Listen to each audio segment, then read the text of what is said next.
हाँ, तो मैं कह रहा था कि जीएसटी जो है, इसमें एक और लेक्चर पढ़ने जा रहे हैं हम। दो प्रकार का टैक्स होता है सर इंडिया में, एक डायरेक्ट टैक्स रहेगा, एक इनडायरेक्ट टैक्स रहेगा। डायरेक्ट टैक्स हमारा सिलेबस का हिस्सा नहीं है। डायरेक्ट टैक्स में क्या क्या बताया था मैंने? इनकम टैक्स आता है, वेल्थ टैक्स आता है, प्रॉपर्टी टैक्स आता है, स्टेट टैक्स आता है, गिफ्ट टैक्स आता है, जो आपको हायर लेवल्स पे पढ़ने को मिलेगा।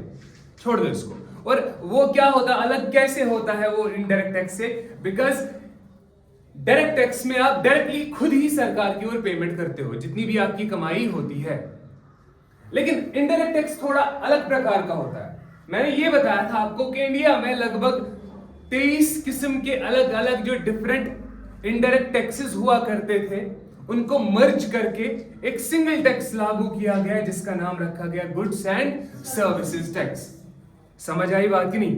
बिकॉज इसका स्लोगन भी था वन टैक्स वन नेशन, यानी पूरी इकोनॉमी में, पूरे देश भर में, हर जगह पे, चाहे आप कहीं पे भी सप्लाई कर रहे हो, कहीं पे भी सेल परचेज हो रहा है, इस इकोनॉमी में उस आइटम पे हर जगह पे सेम रेट टैक्स का लगेगा। समझ आई बात? अब इनडायरेक्ट टैक्स क्या होता था, मैंने आपको बताया था, इसका वर्किंग मैंने आपको बताया था, है ना, किस तरह से अपने पास ये एक पर्सन से दूसरे पर्सन, दूसरे से तीसरे, तीसरे से चौथे, और अल्टीमेटली ये टैक्स पे करना पड़ता है किसको? कंज्यूमर को। किसको? जैसे आपने बिस्किट का पैकेट खरीदा, देखो वो किन किन स्टेज से गुजर गया होगा। पहले मैन्युफैक्चरिंग वाली कंपनी ने प्रोड्यूस किया होगा उसको, फिर उसने किसको भेजा होगा? डिस्ट्रीब्यूटर को, फिर उससे वहां से आगे जाके गया होगा होलसेलर के पास, उसके बाद रिटेलर के पास, उसके बाद अल्टीमेटली पहुंच गया होगा। आप गए, बिस्किट का पैकेट खरीदा, कंज्यूम कर लिया, तो टैक्स किसने दिया? टैक्स आपकी जेब से निकलता है, टैक्स उसकी जेब से निकलता है जो प्रोडक्ट को कंज्यूम करता है। और याद रखना, ये वो टैक्स है जो गुड्स पे भी लागू होता है एंड सर्विसेज पे भी लागू होता है। समझ आई बात? तभी तो नाम पड़ा गुड्स पे भी और सर्विसेज पे, जीएसटी। समझ आई बात की नहीं? फिर मैंने आपको बताया था कि जीएसटी जो है, अपने पास दो प्रकार से ट्रांजैक्शन को यहां पे डिवाइड किया गया है। एक मैंने बताया था, बोलो, इंट्रास्टेट सप्लाई, बताया था कि नहीं बताया था? अच्छा, इंट्रास्टेट सप्लाई, और दूसरा मैंने बताया था इंटरस्टेट सप्लाई। इंट्रास्टेट सप्लाई क्या होता है, फटाफट से बताओ। इंट्रास्टेट सप्लाई का मतलब मैंने बताया था, अगर सेलर और बायर एक ही स्टेट के होंगे, मान लो आपने अनंतनाग में रह करके कोई माल बेचा और खरीदा किसी बारामूला वाले बंदे ने। समझ आई बात? तो सेलर कहां का? अनंतनाग का। बायर कहां का? बारामूला का। लेकिन ये एक ही स्टेट में, हालांकि हमारी अभी यूटी है। समझ आई बात? लेकिन ये एक ही यूटी है, एक ही स्टेट में अगर आप ये इस तरह से सप्लाई हो रही है, जहां पे परचेजर एंड सेलर बिलोंग करते हैं सेम स्टेट से, तो वहां पे ये कहलाता है इंट्रास्टेट सप्लाई। क्या? और यही चीज अब अगर अनंतनाग का बेचने वाला लेकिन खरीद रहा है पठानकोट का कोई बंदा, तो यहां पे क्या बन जाएगा? ये इंट्रा नहीं है, अब ये विद इन द स्टेट नहीं है, अब यहां पे इन्वॉल्व हो गए एक से ज्यादा स्टेट। तो एक से ज्यादा स्टेट हुआ, चाहे एक स्टेट से दूसरे स्टेट, एक यूनियन टेरिटरी से दूसरे यूनियन टेरिटरी, एक यूनियन टेरिटरी से दूसरे स्टेट, या एक स्टेट से किसी और यूटी में, जो भी ऐसे वाले केस में भैया हमें इसको कहते हैं अपने पास इंटरस्टेट सप्लाई। फर्क क्या है दोनों में? एक एग्जांपल बताता हूं मैं। मान लो जीएसटी रेट है अपने पास 12% किसी आइटम पे, एक प्रोडक्ट की मैं बात कर रहा हूं जिसपे जीएसटी लागू होता है, कितना? 12% का। कितना होता है? समझ रहे बात?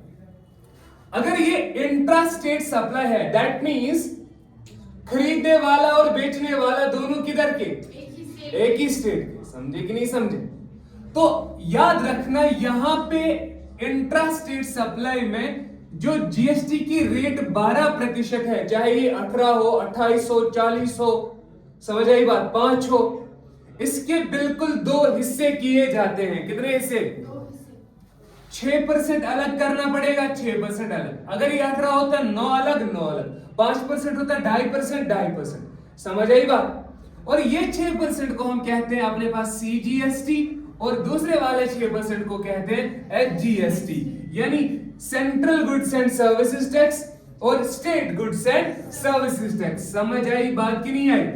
अरे ये सेंट्रल वाली सरकार के पास जाता है, ये स्टेट गवर्नमेंट के खाते में जाता है। बताओ बात समझ आई कि नहीं है? लेकिन in case of inter state supply में यही प्रोडक्ट है 12% वाला, यहां पे ना एसजीएसटी लगेगा ना सीजीएसटी लगेगा, यहां पे 12% लगेगा आईजीएसटी। बोलो भाई बात समझ आएगी? ये आईजीएसटी बोले तो integrated goods and services tax. समझ आई बात की नहीं आई? क्लियर है? पक्की बात है यहां तक? ऑलरेडी हम पढ़ चुके हैं ना ये, तो आगे बढ़ते हैं हम। और हमने ये तो मैंने बताया था, एक और लगता है यूटीजीएसटी।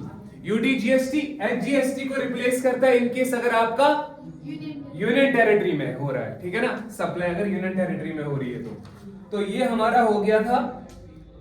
अब थोड़ा सा मैं आपको बताता हूं वर्किंग के रिलेटेड। याद रखना आप लोग, जीएसटी जो होता है ये वैट बेस्ड टैक्स है। क्या है? एक मैंने आपको अगर याद होगा कैरेक्टरिस्टिक्स में मैंने बताया था ये डेस्टिनेशन बेस्ड टैक्स है। क्या है? डेस्टिनेशन बेस्ड टैक्स है और कंजप्शन बेस्ड टैक्स है। क्या मतलब समझो, मैं बार बार ये बोल रहा हूं, डेस्टिनेशन बेस्ड टैक्स है ये और कंजम्पशन बेस्ड है। क्या है मतलब? क्या है इन दो चीजों का? डेस्टिनेशन बेस्ड का मतलब, मान लो देखो कोई एक प्रोडक्ट जो मान लो चेन्नई में बन के आ रहा है, कहां पे मैन्युफैक्चर हो रहा है? चेन्नई में। अगर ये प्रोडक्ट चेन्नई में बन रहा है, चेन्नई से ये फिर गया मुंबई, मुंबई से पहुंचा दिल्ली, दिल्ली से पहुंचा पंजाब, अरे कोई खरीद रहा है कोई बेच रहा है, कोई खरीद रहा है कोई बेच रहा है। समझ आ रही बात की नहीं? और अंत में पहुंच गया कश्मीर, अपने अनंतनाग में पहुंच गया। तो मुझे बताओ अनंतनाग वाले तो कंज्यूम कहां पे हो गए? अरे कंज्यूम तो अनंतनाग में ही होगा ना। मान लो कंज्यूम अनंतनाग में हो रहा है, तो डेस्टिनी कहां पे थी इसकी? अनंतनाग। देखो कहां से कहां चल के आ गया, अलग अलग पार्टीज ने टैक्स दिया, कोई खरीद रहा था कोई बेच रहा था, है कि नहीं? तो अंत में पहुंचे कहां पे? अनंतनाग में पहुंचा। तो डेस्टिनेशन बेस्ड टैक्स क्यों कहते हैं इसको? बिकॉज असल जो टैक्स का पैसा है ना वो किसकी जेब से निकलेगा? उस बंदे की जेब से निकलेगा जो अनंतनाग में रह के उस प्रोडक्ट को कंज्यूम कर लेगा। बाकी जो बीच में वो तो रिकवर करे। एक अगर मैंने माल बेचा आपको, आपने किसी और को बेचा, मैंने जो टैक्स दिया सरकार को मैं तो आपसे रिकवर करूंगा, आप किसी और से, आप किसी और से, मुंबई वाला किससे? दिल्ली वाले से, दिल्ली वाला किससे? कश्मीर वाले से। और कश्मीर में जो अनंतनाग में जो बंदा कंज्यूम करेगा अल्टीमेटली टैक्स तो उसकी जेब से ही निकलेगा ना। दैट्स व्हाई नाम पड़ा डेस्टिनेशन बेस्ड और कंजम्पशन बेस्ड। कंजम्पशन समझ आया बात? अरे कंजम्पशन जहां पे कंज्यूम होगा उसी की जेब से तो पैसा निकलने वाला है ना टैक्स का। समझ आई बात की नहीं आई? तो ये चीज याद रखनी है। तो मैं कह रहा था कि वैट, जीएसटी एक वैल्यू एडेड टैक्स है। क्या है? क्या है ये? वैट। वैट क्या मतलब होता है? Value added tax. क्या होता है? Value added tax. अब वैल्यू एडेड टैक्स किसको कहते हैं हम अपने पास समझो। यहां पे मान लो एक बंदा है जिसका नाम है राम। क्या नाम है इसका? ये एक और बंदा है जिसका नाम है श्याम, और ये एक और बंदा है जिसका नाम है घनश्याम। ठीक है?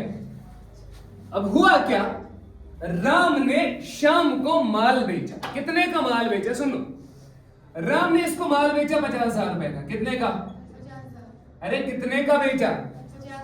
आपसे मैं पूछता हूं, मान लो जीएसटी लगता है इस प्रोडक्ट पे जो ये सेल कर रहा है ना इसको, मान लो जीएसटी इस पे लागू होता है 5% का। कितने परसेंट का?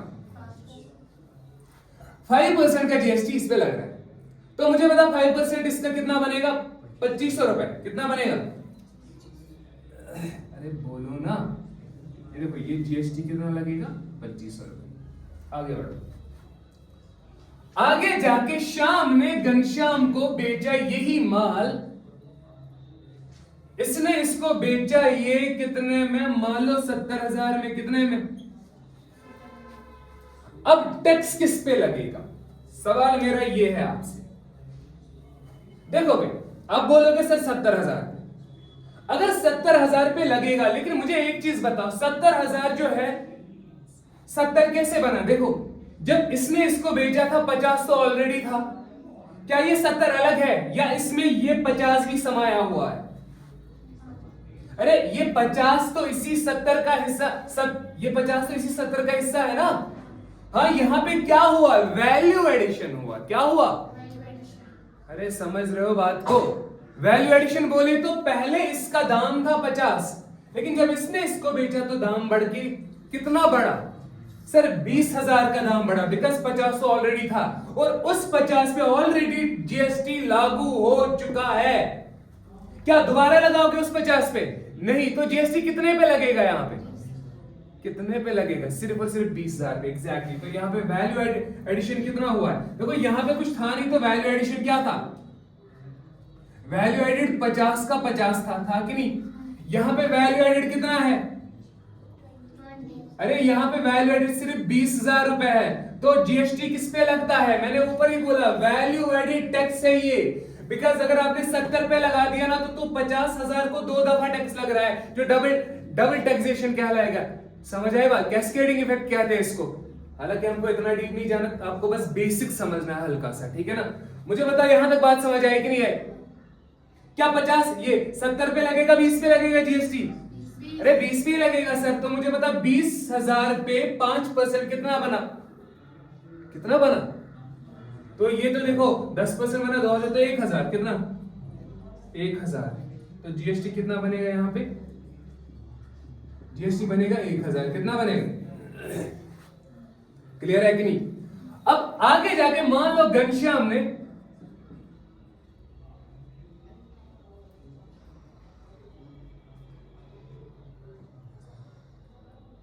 ये दिख रहा है, इस पे दिख रहा है कि नहीं दिख रहा। घनश्याम ने यही माल बेचा आगे जाके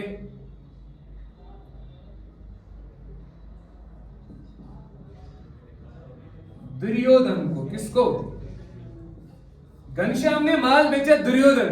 अब दुर्योधन को जब माल बेचा तो कितने का बेचा, 70 का। ये थोड़ी 70 में बेचेगा, इसने मान लो ये 1 लाख रुपए का बेचा, इसको कितने का बेचा, जीएसटी अलग है, जीएसटी अलग है, 1 लाख का बेचा। मुझे बता वैल्यू एडिशन कितना, अरे ये 70 ऑलरेडी इसलिए 1 लाख का हिस्सा है ना, और 70 कैसे 2 हिस्सों में, 50 पे अलग लग गया था, 20 पे अलग लग चुका है, तो 70 पे ऑलरेडी टैक्स लग गया है।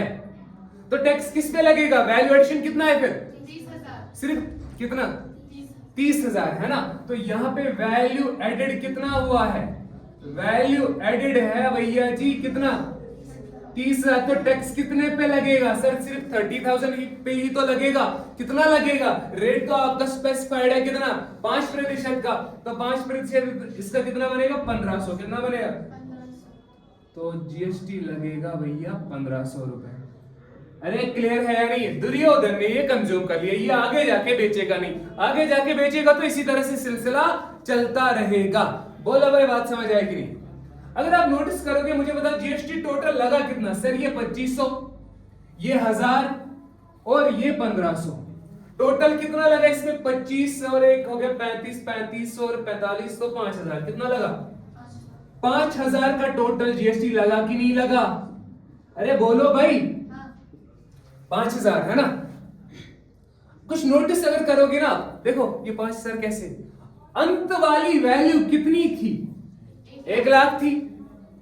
अगर 1 लाख है अंत वाली वैल्यू, टोटल रेट कितना था 5%, तो 1 लाख का 5% कितना बनता है सर, 5000 ही तो बन रहा है। लेकिन ये तुम लगाते कैसे हो, जितना जितना वैल्यू एडिशन होता चला जाएगा उतना उतना टैक्स भी लगता चला जाएगा, तभी चीज महंगी हो जाती है।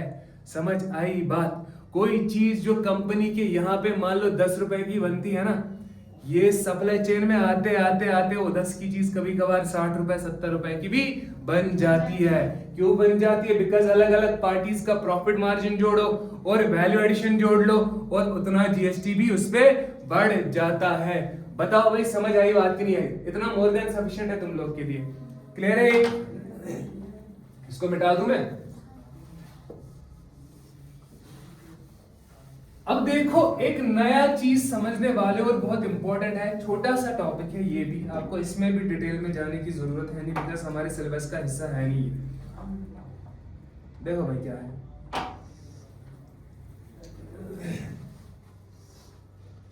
ये है भाई राम, ये अपने पास बिजनेस चला रहा है, क्या कर रहा है? business, ये माल खरीदता है शाम से, किससे? खुद ये मान लो है अनंतनाग में, किधर है, और शाम जो है, शाम रहता है दिल्ली में, किधर में? इससे ये क्या करता है, इससे ये परचेज करता है, क्या करता है? माल खरीदता है। किससे माल खरीदता है? शाम से। कौन खरीदता है? राम। अच्छा मुझे बताओ, मान लो राम ने शाम से माल खरीदा है ना, परचेज करना है ना, इसने इससे मान लो 50,000 रुपए का कोई आइटम खरीदा। क्या खरीदा? 50,000, अरे बोलो ना। जब राम इससे खरीदेगा ना, इस पे मान लो जीएसटी रेट थी 5% ही रख लो फिर से, कितना? 5%, तो मुझे बता 50,000 का 5% कितना बनेगा? 2500 रुपए। अरे 2500 बनेगा, ये 2500 क्या है? जीएसटी लगा ना। आई बात समझ? आएगी नहीं आई? तो राम ने कितना टैक्स पे किया? अरे कितना टैक्स पे किया? 2500 रुपए। जब इसने 50,000 का माल दिल्ली से खरीदा, तो दिल्ली वाले सप्लायर ने इसको बोला भैया एक तो 50 है, ऊपर से जीएसटी लगेगा, इसमें 2500 वो भी देना पड़ेगा। राम ने कहा ठीक है भैया, ये लो तुम्हारे 50 और ये लो सरकार के 2500। अरे समझे बात को? तो 2500 रुपए मुझे बता मैंने किसको दी? राम ने किसको दी? अरे शाम के हाथ में रखे ना। ये तो देखो सरकार थोड़ी ऐसा कर सकती है कि ट्रांजैक्शन होगी दौड़ते चले आएगी, हाँ लाओ हमारा।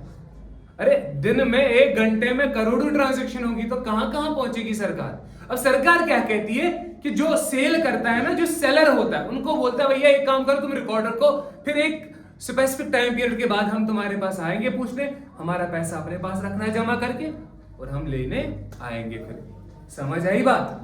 तो ये थोड़ी होता है कि साथ साथ में ही आएंगे, पॉसिबल ही नहीं है। तो यहां पे क्या हुआ? 2500 रुपए मैंने जीएसटी तो दे दिया, लेकिन किसके पास दिया? शाम, लेकिन ये 2500 किसका है? क्या शाम का है सरकार का है? सरकार का, एग्जैक्टली सरकार।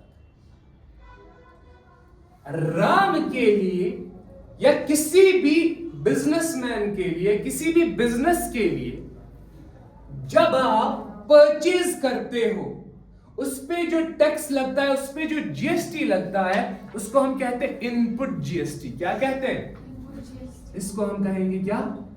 Input GST. याद रखा?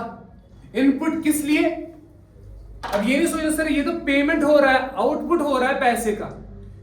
इनपुट इसलिए बिकॉज माल आ रहा है। इनपुट वर्ड किस पे डिपेंड करता है? माल आने पे या माल जाने पे। माल तो आ रहा है ना, परचेज कर रहे हो ना, दैट्स व्हाई इसको हम कहते हैं इनपुट जीएसटी। क्या कहते हैं? पक्की बात है। अब देखो यही माल आगे जाके राम बेचने वाला है किसको? घनश्याम। किसको? अब घनश्याम को ये माल बेचेगा, कौन बेचेगा? राम। लेकिन राम ने इसको बेचे, यानी सेल कर रहा है। क्या कर रहा है? सेल किसने? 70,000 रुपए का यही माल इसने इसको बेचा। कितने का बेचा? 70,000, 70,000 का माल बेचा। किसने? राम ने। लेकिन तुमको किसका पॉइंट ऑफ व्यू समझा रहा हूं मैं? राम का। खुद को राम की जगह रखो। सेल किया किसने? राम ने। किसको? घनश्याम को। कितने का? यही आइटम 70,000 का। समझे बात को?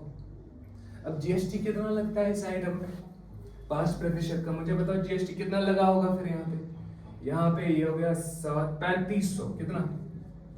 3500। समझ आई बात की है? अब 3500 रुपए यहाँ पे टैक्स तो देखो। अब घनश्याम तुमको पेमेंट दे रहा है। घनश्याम जिस प्रकार से तुमने पेमेंट करी थी शाम की ओर, अब घनश्याम के लिए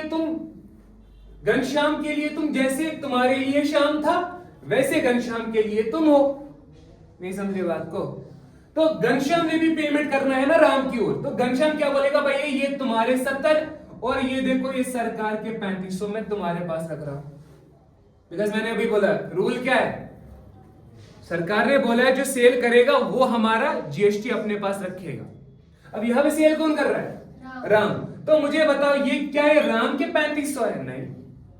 अब देखो कल को सरकार आई राम के पास, बोला भैया हमारा पैसा निकालो।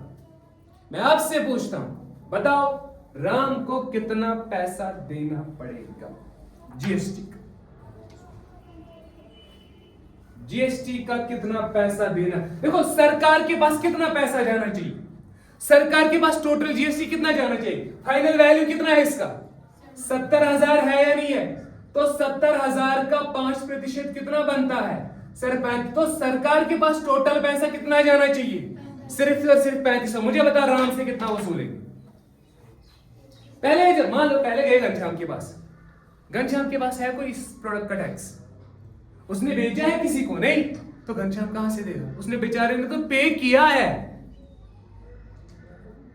और यहां पे एक और चीज बताऊं, इसको तो इनपुट जीएसटी बोला था ना मैंने, इसको जो तुम सेल करने पे किसी और कस्टमर से अपने पास टैक्स का पैसा जमा करते हो सरकार के लिए, इसको हम कहते हैं आउटपुट जीएसटी। क्या कहते हैं?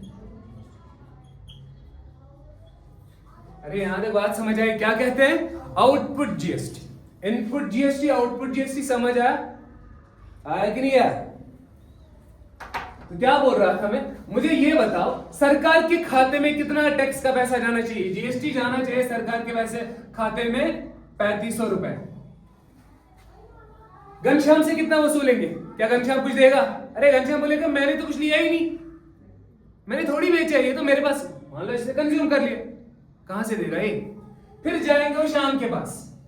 अच्छा श्याम घनश्याम को छोड़ो, मुझे बता राम से कितना वसूलेंगे? पहले ये तो बताओ। 1,000। कितना? एग्जैक्टली 1,000। जब ये राम, अब आप बोलोगे सर राम ने तो घनश्याम से 3500 लिए थे तो 1,000 ही क्यों देगा? बिकॉज ये राम बोलेगा अरे भैया 3500 जो मैंने लिए थे ना, लेकिन मैंने दिए भी तो थे अपनी जेब से 2500। जो मैंने 3500 लिए हैं, मैं मानता हूं मेरे पास सरकार का 3500 है, लेकिन मैंने सरकार के लिए श्याम के पास कितना रखा है? 2500। तो जाके श्याम से कितना वसूलेगी सरकार? 2500 उससे लेगी और इससे कितना लेगी? 3500 माइनस, यानी output GST minus input GST करके, यानी आउटपुट कितना था? 3500 माइनस 2500 कितना बना? 1,000 ही वसूलेगी इससे। बोलो भाई समझ आई बात? 1,000 ये रहा, 2500 ये रहे, 25 और 1,000 कितना बना? 3500 ही तो जाना चाहिए सरकार के खाते में। नहीं समझे बात को? पक्की बात है। तो देखो ये था हमारा, और ये तुमको पता है इसको हम सेट ऑफ कहते हैं। क्या कहते हैं? इनपुट जीएसटी आउटपुट जीएसटी का सेट ऑफ होना। ये आगे जाके बात करने वाले हैं और ये आप हायर क्लास में पढ़ने वाले हो। खैर हमारे लिए इतना मोर देन सफिशिएंट है। तो अब इसमें हमारा ये पूरा खत्म, बस जर्नल एंट्रीज रहती है, वो हम नेक्स्ट लेक्चर में पढ़ने जा रहे हैं। ठीक है ना? आज के लिए इतना काफी है।